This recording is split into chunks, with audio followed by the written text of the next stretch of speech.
So ang unang part ng book ay Prologue, verses 1 to 3 ng chapter 1.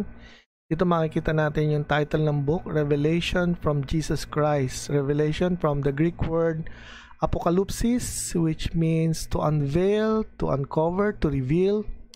At ang flow ng message, ang source si God, at ang destination, servants ni God. And the flow goes from God to God's angel, to God's servant John, who will then write the book and send to the servants dun sa 7 churches in Asia. At sabi dito ni John, ang turing niya sa kanyang aklat ay testimony, at he testifies to everything he saw. He's testifying, no? And ang turing niya dun sa testimony niya is Word of God. At ang turing pa niya ay testimony of Jesus Christ. At may kaakibat na promise to those who will read it aloud. Sabi, blessed is the one who reads aloud the words of the prophecy. So, ang original intent nito is for reading aloud. At may kaakibat na promise. Not just by reading it aloud, of course, sabi pa rito, by taking to heart what is written in it. After all, it's the Word of God. It's a testimony of Jesus. Kaya may blessing na nakaakibat sa pagbabasa nito at pagsasapuso ng mga nilalaman ng aklat na ito. And of course, because the time is near. So the message is relevant because the time is near. So we'll find out what time is that, no? At kung i-compare natin yung prologue sa epilogue, prologue is the opening word, epilogue is the closing word. No, dito dinidescribe yung sa prologue yung mangyayari, dito dinidescribe yung nangyari, yung conclusion or yung recap, may summary. At again, inulit niya, it's a prophecy written in the scroll. No? Tapos sabi niya, I had heard and seen them. Past tense na kasi patapos na. And what is interesting dito sa Book of Revelation compared with other apocalyptic literature, dito sa Revelation, ang sabi, do not seal up. In most apocalyptic literature, sila ay sealed. Dito, true to the title of the book, it's a revelation. It's unveiled, revealed, and it's supposed to remain open because the time is near. And then may mga warnings. We're not going through all of them. Yung last and final word ni Jesus sa Book of Revelation. And then there's a warning, no? Again, what's unique in the Book of Revelation, in the New Testament scriptures, sa ibang New Testament scriptures, if you compare the Book of Revelation, dito lang may warning.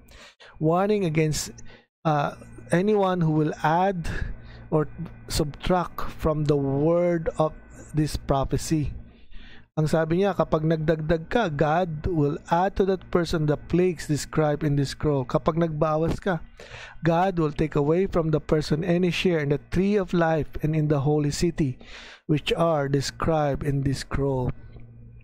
At yan po yung epilogue, ang conclusion. We're going back to it later on. At to categorize what this book is all about, we know it's a prophecy, and like I said, it's a prophecy in the fullest sense, kasi it's telling the Word of God, it's foretelling, and it's also predictive, it's also foretelling. Now, because sabi, right, what must soon take place. So there's a predictive element in this book. And of course, it comes in the form of letter. This letter is a prophecy, but it's in the letter form because it's going to be distributed sa ibang churches. So as a letter in format, merong introduction, may body, at may conclusion. So letter din siya, but in a big volume, a scroll. At apocalyptic, because in them are visions with bizarre imagery. Kumbaga, kung sa Psalm, sa mga Proverbs, and sometimes sa mga narrative at epistles, may mga figure of speech, symbols, and parables. Dito sa Apocalypsis, sa Revelation, sa any apocalyptic literature, mixed yung mga symbols, no? May mga lion with na lamb with beast with many heads and head with many horns. So yung mga imagery niya ay God's way of conveying His message through images. Now those images are used by this book to convey the message of God. Sabi nga ni Anderson and Hanson, it's a prophecy in a new idiom. The idiom here are combination of different symbols.